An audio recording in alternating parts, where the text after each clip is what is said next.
मैं आया हूं आपके पड़ोसी राज्य से, तेलंगाना राज्य के मुख्यमंत्री हूं।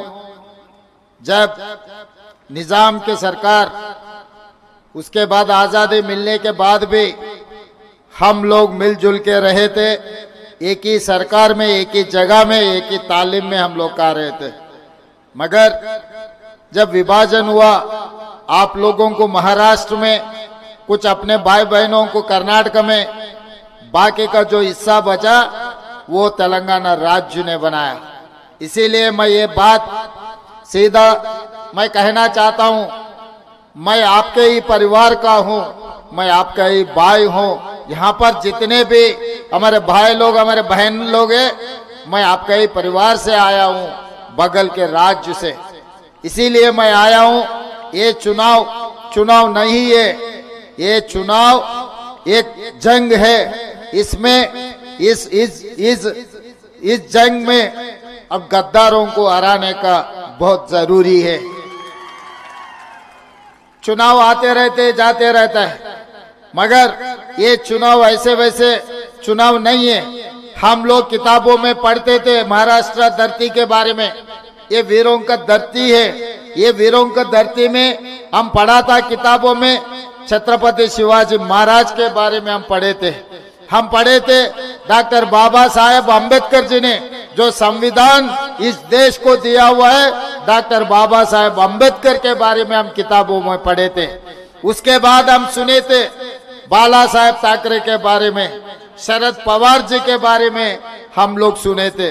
मगर आज के तारीख में हम देख रहा है एक नाथ शिंदे, वो बाला साहेब ने उनको ऑटो चलाने वाले को मंत्री तक लेकर गए, मगर उन्हें उनके बेटा उद्धव ठाकरे जी को पीठ में चूरा भोंक कर गद्दार कर दे के गुजरात के गुलाम बन गए उन्होंने।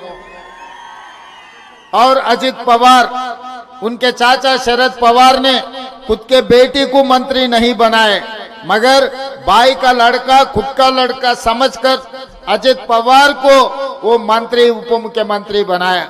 मगर वापस में अजित पवार ने क्या किया, चाचा को धोखा देकर पीठ में चूरा भोंक के, वो भी धोखा दे के आज गुलाम बन गए गुजरात के।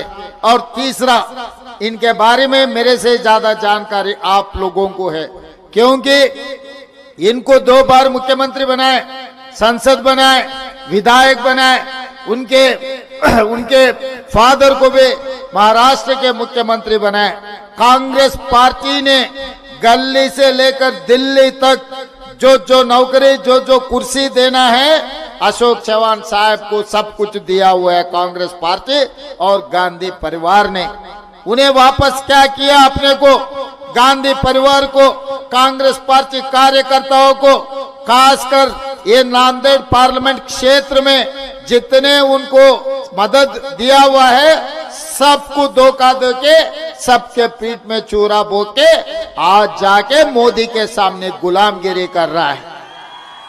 मैं पूछना चाहता हूं ये भोकर के जनता से, अगर कहीं बाहर गए आप लोग, आप कहां से आए बोले तो आप भोकर से, या नहीं तो नांदेड़ क्षेत्र से आया बोले तो आपके नेता कौन है, अशोक चव्हाण, ऐसा कुछ बात आए तो आप सर झुकना पड़ता, क्योंकि ये धोखेबाजों का अड्डा बनाने के लिए कोशिश कर रहे हैं। एक नाथ शिंदे जी ने, अजित पवार ने, अशोक चव्हाण ने ये महाराष्ट्र राज्य को एक धोखेबाजों का अड्डा बनाने के लिए कोशिश कर रहा है। हर केस ऐसे नहीं होने देना, क्योंकि हर मिनट यहाँ से कोई भी कुछ काम है, बच्चों पढ़े लिखने के लिए हैदराबाद, खासकर तेलंगाना आते रहता है। मैं उन लोगों से बातचीत करते रहता हूँ, पूछताछ करते रहता हूँ क्या हो रहा है, क्या करना साहब, हमारा इतिहास अलग है, इसके धरती का पुत्र वीरों का धरती है, मगर आज धोखेबाजों का, गद्दारों का अड्डा बनाने के लिए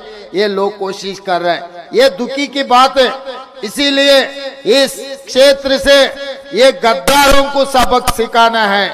यहाँ ये विधानसभा से एक कांग्रेस पार्टी कार्यकर्ता, एक किसान का बेटा, आपके भाई गरीब परिवार से आया, आज इन्हों टक्कर ले रहा है एक अमीर बोले तो कितना पैसे है, कितना धन है, खुद को भी हिसाब किताब पता नहीं है, उतने कमाया वो आदमी आज बोकर से चुनाव जीतने के लिए कोशिश कर रहा है। उनका हिम्मत एक ही है, पैसों का हिम्मत है। अगर चाहे तो शराब पिलाएंगे और पैसे बांटेंगे। इस विधानसभा में चुनाव जीतने के लिए उन्होंने कोशिश कर रहा है। मैं अपने भाई बहनों से एक ही गुजारिश करता हूं, उसका कोई मेहनत की कमाई नहीं है, कोई पसीना निकाल के पैसे नहीं कमाया, जितना भी दिया ले लो, जेब में अगर रहा तो वो भी ले लो। अगर वो भी खत्म हो गए, उनके घर पे जाके घर में जो जो चीजें हैं वो भी मांग के ले लो, क्योंकि जो धोखाबाज है उनको सबक सिखाना है। दे दे तो मना मत करो, सब कुछ ले लो, पूछ के ले लो, छीन के ले लो, मगर वोट तो पप्पू पाटिल को दो, क्योंकि इस चुनाव में ईमानदार जीतना है। अगर ईमानदार नहीं जीते, पैसों का मालिक, धोखेबाजों का मालिक, झूठे बोलने वाला मालिक, हिंदुस्तान में झूठों का अगर कहीं पर कंपटीशन हुए तो झूठ बोलने में मोदी से कोई बड़ा नहीं है। उनका नंबर एक नंबर है, झूठे वालों का नंबर। इसीलिए आज मोदी जी को हराना है, अशोक चौहान जी को, फिर आगे राजनीति में वो दिखना भी नहीं। उन्होंने आपके नाम इतना खराब कर चुके हैं, कांग्रेस पार्टी को धोखा दिया हुआ है, उनको भी हराना है। और इनके साथ साथ अपना लोकसभा का भी चुनाव हो रहा है। रविंद्र चौहान को मैं अभी धर्माबाद में छोड़कर आ रहा हूं, क्योंकि वहां के कैंडिडेट को जिताने के लिए वहां पे जलसा लगा है। मुझे सोलापुर जल्दी भागने का था, मैं वहां नहीं जा सका, इसीलिए डॉक्टर मृणाल पाटिल को वहां पर चुनाव जिताने के लिए इनको रविंद्र चौहान को मैं वहां पर भेज दिए। मैं बोकर के जनता के सामने, मैं धर्माबाद के जनता को भी मैं गुजारिश करना चाहता हूं, वहां पर भी कांग्रेस पार्टी उम्मीदवार मृणाली जी को भी वहां चुनाव में जिताने का बहुत जरूरी है, क्योंकि इस बार महाराष्ट्र में महाविकास आघाड़ी का सरकार बनाना है। इसीलिए हर सीट, हर विधानसभा अपने लिए बहुत कीमती है। इसीलिए धर्माबाद में मृणाल जी को और बोकर में अपना पप्पू पाटिल को जिताने का जरूरी है। वैसे ही नांदेड़ लोकसभा क्षेत्र में भी रविंद्र चौहान को सबसे ज्यादा बहुत मेजॉरिटी देकर उन्हों को भी जिताना है। और मोदी जी ये कह रहे हैं कि तेलंगाना गारंटी के बारे में कुछ बोलना शुरू किए। मैं इस मंच से मोदी जी से ये सवाल करना चाहता हूं, आप 11 साल हो गए प्रधानमंत्री बनकर, मैं मुख्यमंत्री बनके 11 महीने हुआ। अगर बहस करना चाहता है तो मैं दिल्ली आऊंगा, नहीं तो आपके फडणवीस है, कौन है आपके जो साकी रहता है, आपके पट्टे हैं, एकनाथ शिंदे और अजित पवार, फडणवीस को तीनों को हैदराबाद भेजो। होना बोले तो हवाई जहाज ही मैं दूंगा, हवाई जहाज मैं दे के बुलाऊंगा। हम लोग सोनिया जी ने जो 6 गारंटी दिया हुआ है, हम लोग गारंटी निभाए। खासकर यहाँ के किसानों से मैं एक ही बात करना चाहता हूँ, मैं एक बात बोलना चाहता हूँ, हम सरकार बनने के बाद चुनाव के समय पर 2 लाख रुपए किसानों को कर्जा माफी के बारे में हम गारंटी दिया हुआ है। वो गारंटी हम तेलंगाना में 25 दिन में 18,000 करोड़ रुपए 22-23 लाख किसानों परिवारों को हम 18,000 करोड़ रुपए कर्जा माफी किए, उनके बैंक खाता में आज डाला। इसीलिए महाराष्ट्र में, इस राज्य में सबसे ज्यादा किसानों का आत्महत्या हुई।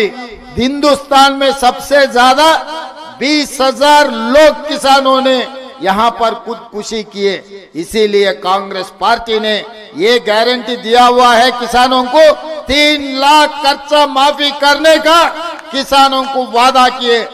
जैसा हम लोग तेलंगाना में 2 लाख रुपए कर्जा माफी किए, महाराष्ट्र में इस राज्य में भी किसानों को 3 लाख कर्जा माफी करने का जिम्मेदारी महाविकास आघाड़ी उठाने वाले हैं।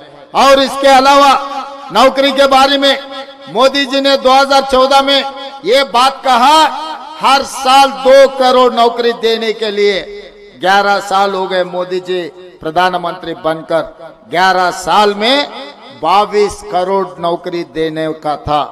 मगर पिछले साल मैं लोकसभा में था, मैं सवाल पूछे तो वो जवाब दिए 7 लाख लोगों को नौकरी दिए, मतलब 1% भी नहीं दिया हुआ है मोदी जी ने किसी बेरोजगार युवता को। मगर तेलंगाना राज्य में 10 महीने में 50,000 सरकार नौकरी मैं दिया हुआ हूं। अगर मोदी जी आपको कोई शक है तो आपके आदमी लोगों को हैदराबाद भेजो, एलबी स्टेडियम में 50,000 लोगों को मैं खड़ा करता हूं, पूरा गिन लो, अगर एक भी कम पड़ा मैं माफी मांगता हूं, नहीं तो आपके लोग वहीं पर तेलंगाना जनता को माफी बोलकर निकलना है। इसीलिए हम सरकार नौकरी 10 महीने में 50,000 दे चुका है तेलंगाना में। इसके अलावा गरीब परिवारों को 200 यूनिट बिजली हम तेलंगाना में मुफ्त में दे रहा है। 50 लाख गरीब परिवार आज 200 यूनिट आज तेलंगाना में वो लोग इस्तेमाल कर रहा है। और सिलेंडर आज महाराष्ट्र में मेरे ख्याल से हमारे बहन हमारे दीदी लोग बोलना है, हमारे माँ लोग बोलना है 1100 रुपए है, मगर तेलंगाना में 500 रुपए में आपको सिलेंडर मिल रहा है। सोनिया जी ने आदेश दिया हुआ है 500 रुपए में सिलेंडर देने के लिए। कम से कम 50 लाख लोग परिवार को आज 500 रुपए में सिलेंडर मिल रहा है। इसीलिए हमारे माँ हमारे बहनों से मेरा एक ही गुजारिश है, सबसे ज्यादा मेजॉरिटी या भोकर विधानसभा से पप्पू पाटिल को जिता दो। आप लोगों का 5 गारंटी निभाने का जिम्मेदारी इन्हों लेंगे, उनके साथ मैं भी लेता हूं। रविंद्र चौहान को आप लोकसभा में आप भेजने का बहुत जरूरी है। एक वोट दो, आपको 2 सेवक मिलने वाले हैं। एक सेवक पप्पू पाटिल है, दूसरा सेवक तेलंगाना मुख्यमंत्री रेवंत रेड्डी आपके सेवक बनकर आप लोग एक आवाज दिए तो फिर बोकर मैं आऊंगा। इस बार कांग्रेस के उम्मीदवार शिवसेना और एनसीपी के मदद से इस चुनाव में जिताओ। आप लोग इनको अच्छा मेजॉरिटी से जिताने, आप लोग तैयार है जिताने के लिए? तैयार है? तैयार है? सब लोग हाथ उठा दो। जय कांग्रेस, जय जय कांग्रेस। धन्यवाद मित्रों।